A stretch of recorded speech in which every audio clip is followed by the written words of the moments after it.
नमस्कार मेरे प्यारे YouTube के साथियों। सबसे पहले तो मैं आपसे ये रिक्वेस्ट करना चाहूँगा कि अगले 20 मिनट के लिए आप अपनी कुर्सी की पेटी को बांध लीजिए और पूरी तरह से मेरे साथ जुड़ जाइए।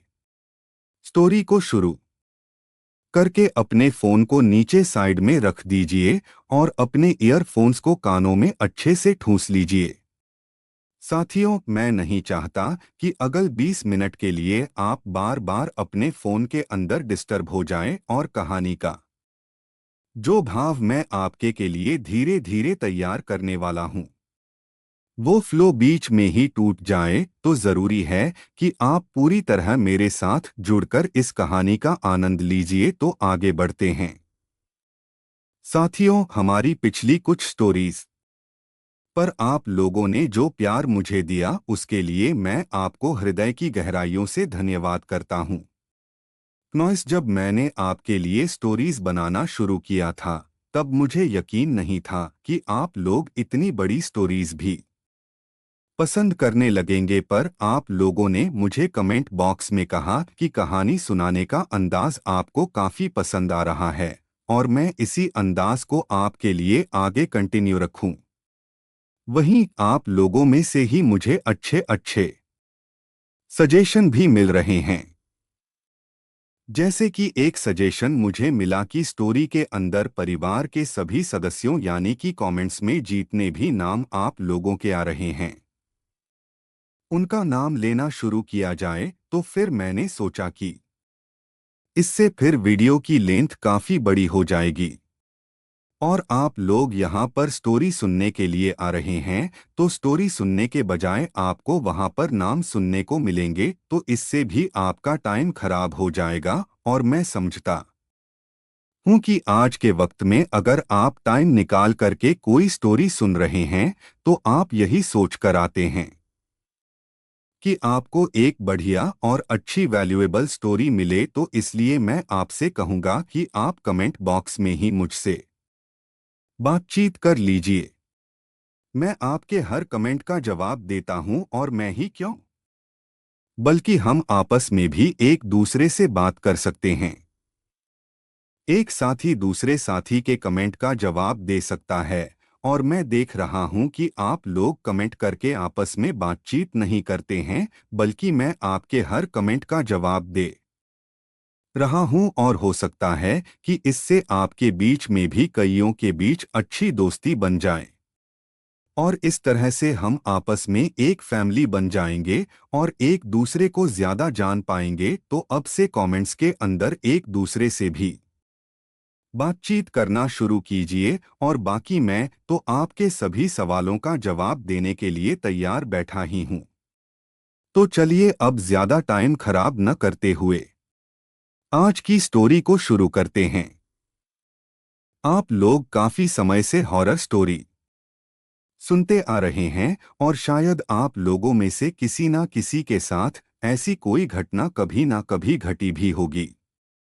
आपकी रिश्तेदारी में, आपके परिवार में, आपके आसपास के पड़ोस में कहीं ना कहीं तो कुछ ऐसी चीजें हुई होंगी जिसको आपने अनुभव किया होगा या अपनी आंखों से देखा होगा या लोगों से कहीं ना कहीं सुना ही होगा। तो मैं ये मानकर चलता हूँ कि आप लोगों को भूत प्रेत के ऊपर विश्वास है। लेकिन अगर हम आजकल के मॉडर्न जमाने के हिसाब से लोगों के बीच में जाकर के बात करें तो उन लोगों के लिए ये फैशन बन गया है कि अगर उनके सामने भूत प्रेतों की कोई बातें की जाए तो वे तुरंत बोल पड़ते हैं कि क्या तुम पुराने जमाने की दकियानूसी मनगढ़ंत कहानियों सुनाने लग रहे हो। मगर साथियों, सच यही है कि जिस पर बीतती है वही जान सकता है कि इस दुनिया में हम इंसानों के सिवा भी एक दूसरी दुनिया होती है जिसे हम लोग आत्माओं या भूत प्रेतों की दुनिया भी कहते हैं। जब मैं 2022 साल का था उस समय मैं भी भूत प्रेतों की बातें सुनकर एकदम से डर जाया करता था। लेकिन जब धीरे धीरे मैंने यह चीजें देखना शुरू की तो मेरा इनसे डर खुलता चला गया और आज मैं आपके सामने इनकी स्टोरी सुनाता जा रहा हूं। वैसे शायद ही कोई ऐसा आदमी होगा जिसके घर में कभी ना कभी किसी भूत प्रेत की कहानी का जिक्र नहीं हुआ होगा। और हमारे गांव के अंदर तो हर घर में ऐसी बातें ज्यादा चलती रहती हैं। कहीं चौराहे पर, कहीं नुक्कड़ पर, कहीं चाय की टपरी पर लोग किसी ना किसी घटना का जिक्र करते मिल ही जाते हैं। तो 3-4 दिन पहले की बात है। मैं आप लोगों के लिए वीडियो अपलोड करने के बाद शाम के समय गांव में घूमने के लिए निकल गया था। तभी मुझे अपना एक पुराना स्कूल फ्रेंड मिल गया। तो मैंने उससे हालचाल पूछा और उसने भी मुझसे थोड़ी देर बातचीत की। तो उसने बातों ही बातों में बताया किया कुछ समय पहले मेरे साथ एक बहुत ही डरावना हादसा हुआ है। तो मैंने पूछा, यार क्या हुआ तेरे साथ? मुझे बताया क्यों नहीं तूने? तो उसने कहा कि उस हादसे में वो अकेला नहीं था बल्कि हमारे जो बाकी फ्रेंड्स थे, जिनमें एक लड़की भी थी, वो भी उसके साथ उस हादसे में शामिल थी। तो मैंने कहा, यार क्या हादसा हुआ तुम सबके साथ और किस जगह पर हुआ था? तो उसने कहा कि यार हमारे गांव से बाहर निकलने पर वो खेतों के अंदर एक बहुत पुरानी सी हवेली नहीं बनी हुई है, जो काफी खंडनुमा बन चुकी है। उसी जगह पर हम गए थे। तो मैं बीच में ही बोल पड़ा, हाँ यार वो तो बहुत ही खंडहर जगह है। वहां पर तो बताया जाता है कि रात को चिल्लाने की आवाजें आती हैं। तुम वहां पर क्या लेने गए थे? तो वो मुझे कहने लगा कि यार मैं भूत प्रेतों को नहीं मानता हूँ और गांव के अंदर जितनी भी उस हवेली के बारे में अफवाह उड़ा करती है, तो उन्हीं अफवाहों को चेक करने के लिए मैं रात के समय उस जगह पर चला गया था। लेकिन वहां पर जो मैंने अपनी आंखों से देखा, वो देखकर मुझे आज यकीन हो गया कि वाकई में हम जिस दुनिया में रहते हैं, वहां पर एक रूह की दुनिया भी बनी हुई है। तो मैंने उससे कहा कि चल तू पूरी स्टोरी मुझे शुरुआत से बता, ताकि मैं ये स्टोरी अपने दर्शकों के साथ भी शेयर कर सकूं। तो साथियों, उन्होंने मुझे जो स्टोरी बताई वो काफी डरावनी थी और मुझे एक बार तो यकीन ही नहीं हुआ कि उनके साथ ऐसी घटना घट चुकी है और वो वहां से जिंदा बचकर वापस कैसे आ गए हैं। क्योंकि अब तक तो मैंने भी उस हवेली के बारे में यही सुना था कि जो उसमें घुस जाता है वो वापस जिंदा निकलकर नहीं आता है। और गांव में भी कई बार उस बंद पड़े मकान का जिक्र अक्सर चलता रहता था, जो कि गांव से थोड़ा बाहर मौजूद था। और शायद उसे मकान के बजाय अगर हवेली कहा जाए तो बेहतर रहेगा, क्योंकि वह बहुत अधिक जगह में बना हुआ बड़ा घर था। अनेक कमरे, बहुत बड़ा बगीचा, चारों तरफ बहुत लंबी चौड़ी चार दीवारी, मगर सब खस्ताहाल। अब वहां पर मकड़ियों के जाले, झाड़ झंखाड़ और वीरानी के सिवा कुछ नहीं था। बहुत से लोगों का कहना था कि रात में अक्सर घर के भीतर से रोने और चीखने चिल्लाने की आवाजें सुनाई देती हैं। और ज्यों-ज्यों रात बढ़ती जाती है, डरावनी आवाजें भी तेज होती जाती हैं। बहुत से लोगों ने तो यह दावा तक किया कि उन्होंने वहां से रात में गुजरते वक्त घर के आंगन में कोई साया टहलता तक देखा है। और चांदनी रातों में तो एक औरत को घर की छत पर घूमते हुए भी देखा गया है। कुल मिलाकर उस घर को हांटेड हाउस कहना गलत नहीं होगा। गांव के लोग बताते थे कि कभी वह घर गांव के सबसे सुंदर और समृद्ध घरों में से एक था। वहां पर एक बहुत बड़ा परिवार रहता था, जिसकी गांव में बहुत इज्जत थी। घर का मुखिया किशन लाल बहुत समय तक गांव का मुखिया भी रहा था। छोटे बड़े झगड़ों से लेकर बड़ी बड़ी समस्याओं तक सभी कुछ वह सुलझाने में कुशल था।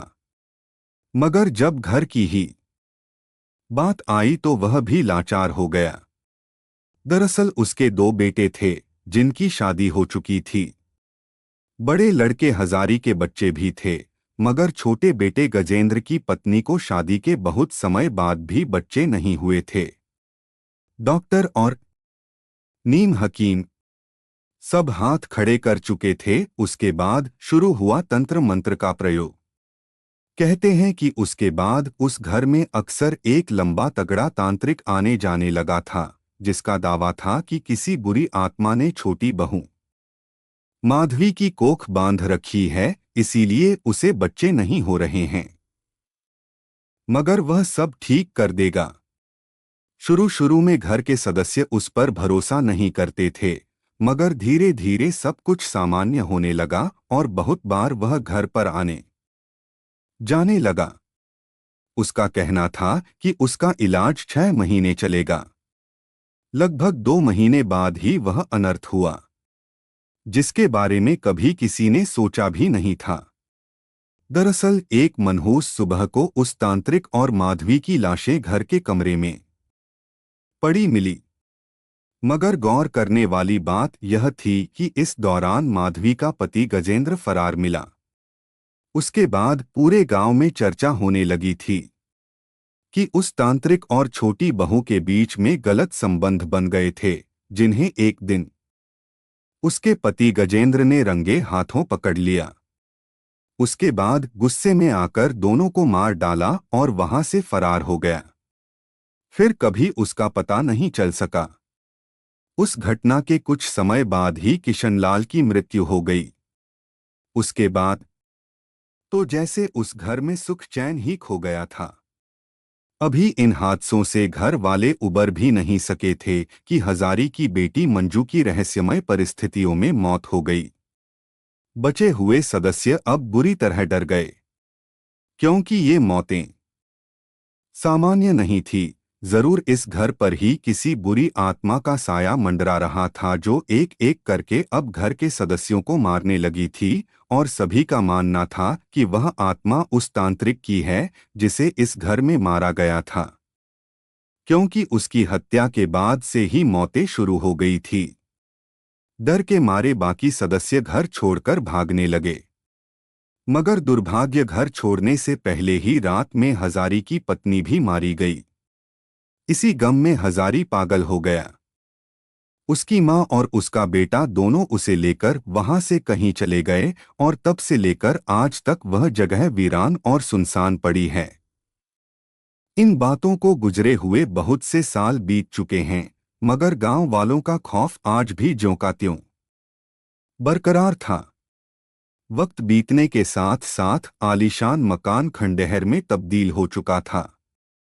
किशनलाल के रिश्तेदारों ने मकान को बेचने की कोशिश भी की थी, मगर डर के मारे किसी ने भी मकान खरीदने में दिलचस्पी नहीं दिखाई। वैसे भी किसी मनहूस मकान को कोई खरीदना भी क्यों चाहेगा। मगर कुछ लोग आज भी इस बड़ी घटना को महज अफवाह भर मानते थे, क्योंकि उनकी नज़र में भूत प्रेत आदि सब बकवास की ही बातें थीं। और ऐसे ही लोगों में मेरा दोस्त भी शामिल था, करण, जो इस कहानी को पूरी तरह काल्पनिक मानता था। और उसी के अंदर ये चूल मची पड़ी थी कि वो उस मकान में जाकर चेक करें कि कहीं वास्तव में उसके अंदर कोई आत्मा पाई जाती है या नहीं पाई जाती है।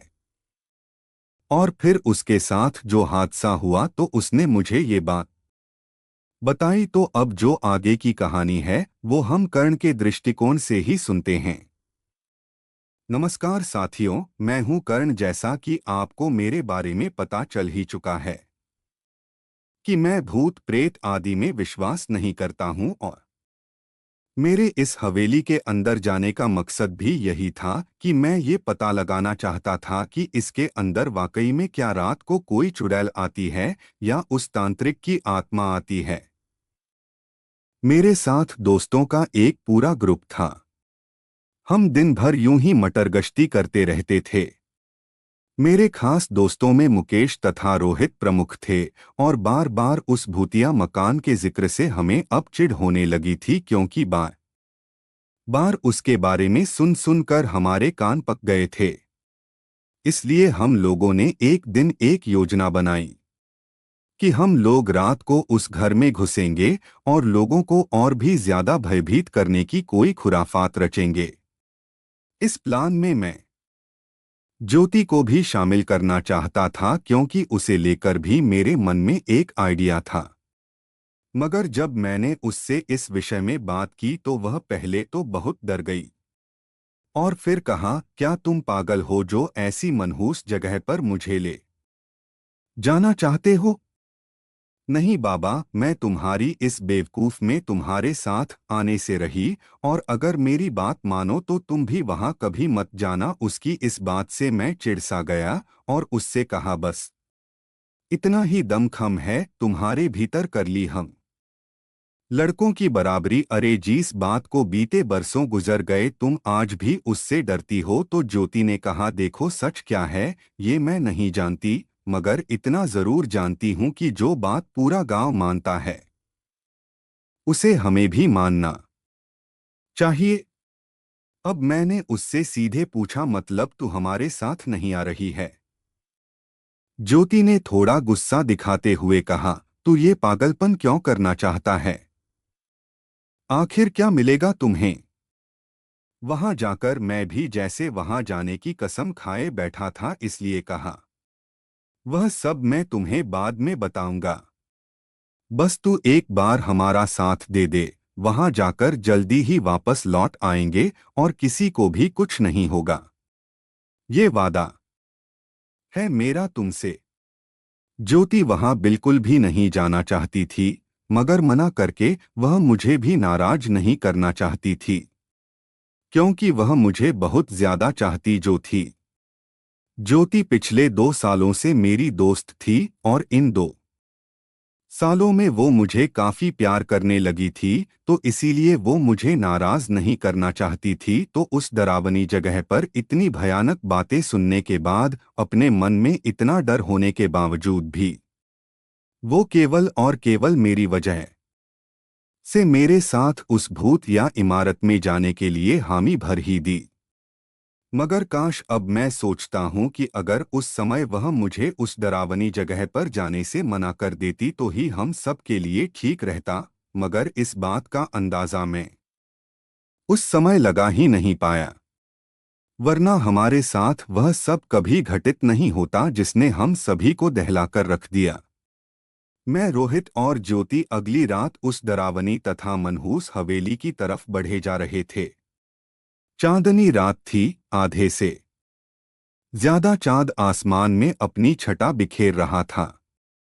समय रात के 12 बजे के आसपास रहा होगा। इस समय को हमने इसलिए चुना था ताकि कोई हमें आते जाते हुए नहीं देख सके। मुकेश हमारे साथ नहीं आ सका था क्योंकि वह कुछ दिनों के लिए गांव से बाहर गया हुआ था। रोहित हमारे एक बार कहते ही यहाँ आने के लिए तैयार हो गया था। ज्योति मेरे बार बार कहने से यहाँ आने के लिए तैयार तो हो गई थी, मगर वह बहुत ज्यादा डरी हुई थी। लेकिन मैंने उसे विश्वास दिलाया था कि आज रात को हम कुछ ही घंटे के लिए वहां जाएंगे, उसके बाद वापस लौट आएंगे। तब कहीं जाकर वह तैयार हुई थी। थोड़ी देर बाद ही हम उस खौफनाक जगह पर पहुंच चुके थे। इस समय हम मकान के मुख्य गेट के सामने खड़े थे। चांद की भरपूर चांदनी में वह मकान और भी रहस्यमय तथा डरावना लग रहा था। इसके साथ ही आज यहाँ पर एक अजीब सी खामोशी पसरी हुई थी। मुख्य गेट बहुत बड़ा और भारी था, जो लोहे का बना हुआ था, जिस पर जंग लगने के कारण उसका रंग काला पड़ चुका था। उस पर लटका ताला भी जाने कब से जंग लगने के कारण टूटकर वहीं नीचे जमीन पर गिरा हुआ था। कुछ समय बाद गेट खोलकर जब हम सभी अंदर घुस रहे थे, ठीक उसी समय कोई लगातार हम पर अपनी नजरें गड़ाई था। वह मुख्य गेट से थोड़ी दूरी पर घर से बाहर मौजूद एक पेड़ के नीचे खड़ा था, मगर उस समय हम में से किसी की नजर उस पर नहीं गई थी क्योंकि हमारा सारा ध्यान सिर्फ उस विशाल और उजड़ चुके मकान पर था। भीतर घुसते ही हमें हर तरफ लंबी लंबी घास उगी नजर आई। हर तरफ वीरानी और झाड़ अखाड़ का साम्राज्य व्याप्त था। मैंने जेब से टॉर्च निकालकर जला ली, क्योंकि भूत प्रेत का तो मालूम नहीं, मगर इतना जरूर मालूम था कि अगर हम ऐसे ही अंधेरे में आगे बढ़े